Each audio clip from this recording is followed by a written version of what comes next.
Hello friends, இந்த வீடியோவில் நம்ம சுற்றுச்சூழல் சட்டங்கள் ஒரு 6 சட்டங்கள் போடப்பட்டிருக்கு.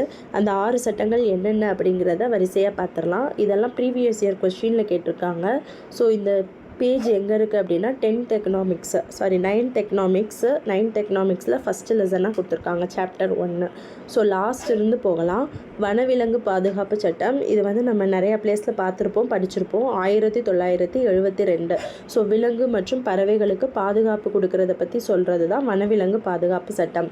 நெக்ஸ்ட்டு நீர் பாதுகாப்பு சட்டம் அப்படின்னா வனவிலங்குனா 72, நீர் நாலா பக்கமும் சுற்றி இருக்கும். ஸோ சரியா, இந்தியானா நாலா பக்கமும் நீர் இருக்கிறனால இது நீர் பாதுகாப்பு மற்றும் மாசுபடுத்துதல் தடுப்பு சட்டம். ஸோ ஏரி குளங்கள் அதெல்லாம் க்ளீனாக வச்சுக்கணும், அதில் எந்த ஒரு மாசுபாடும் இல்லாமல் பாதுகாத்து பராமரிக்கிறது தான் நீர் மாசுபடுத்துதல் சட்டம் 1974.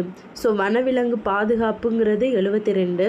ஜஸ்ட் வனம் இது வனத்தில் இருக்கக்கூடிய விலங்குகள்னால் 72. வனம் ஃபாரஸ்ட்டை மட்டும் பாதுகாக்கக்கூடிய சட்டம் 80. அப்படியே மேலே 72, அடுத்து 2 வருஷம் 74. வனம் பாதுகாப்பு இது ப்ரீவியஸ் இயர் கொஸ்டினில் கேட்டிருக்காங்க, இதுவும் ப்ரீவியஸ் இயர் கொஸ்டினில் கேட்டிருக்காங்க. ஸோ விலங்குனா 72, வன பாதுகாப்புனா 80.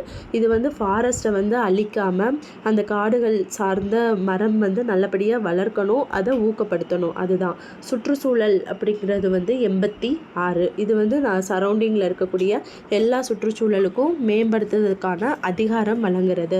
பல்லுயிர் தன்மை, பல்லுனா 2. ஸோ 2 பல்லு 2002 பல்லுயிர் தன்மை பாதுகாத்தல்.